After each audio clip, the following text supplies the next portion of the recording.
An existential crisis. I love these questions. It's such a great word, and I think we mostly have one or three before our life ends. Usually you wake up one day. It's been in the background for a while, but you suddenly realize you are going to die. And then you realize that your life does not have the meaning it should.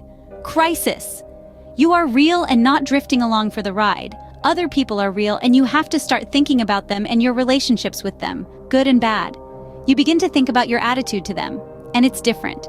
You start to show more care. You start to think about death and start to wonder how much of your life you have screwed up and how to change. You start to watch others behave and wonder why they think like that, often after years of not taking their reasoning or comments with any feelings but dismissal or disinterest. You start to think that some interesting and amazing things are going on that you have never really noticed before. You wonder if you will become old and if you will be a content and happy old person. You start to feel your vulnerability. You worry about your age. You look at young people and think they are lucky. They have their whole lives ahead of them.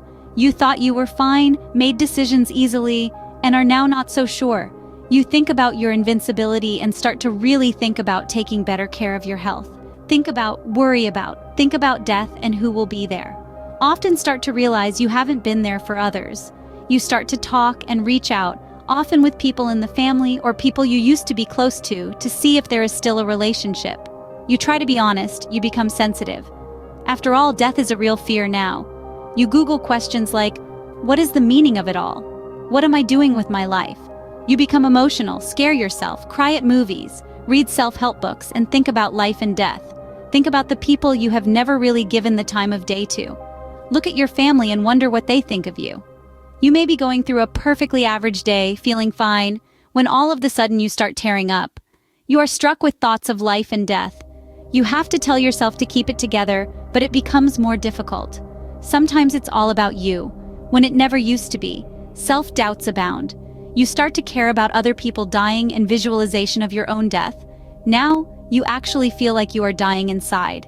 So, you reassess your life, you reorder your priorities, you think about changing your occupation, your life, your thoughts on life. You become sentimental. You have an urge to tell people to wake up to themselves and change their life. You start to ask people what is the meaning of life, and everyone wants you in therapy. You start to write things down, documents are important. You search for a book that makes sense of being alive. The people around you start asking questions. Notice the change in your behavior. You start to consider religion, a faith, anything but you are not a religious person. You think how much better you would feel if you had a faith. You avoid situations which bring on strong feelings. You try to stop reading about health, lifespans, obesity, and your own lack of fitness. Cemeteries incite panicky feelings. Books.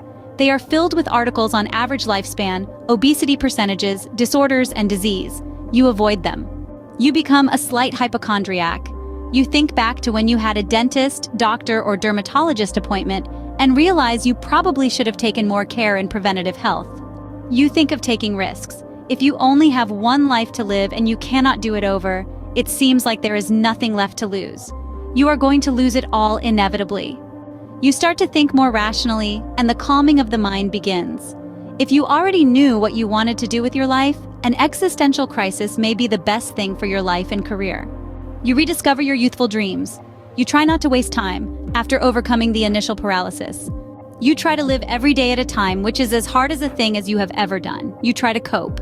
An existential crisis is a turning point, often a necessary event to reevaluate the rest of your life. Find someone to talk to. Better a stranger. Better someone smarter than you.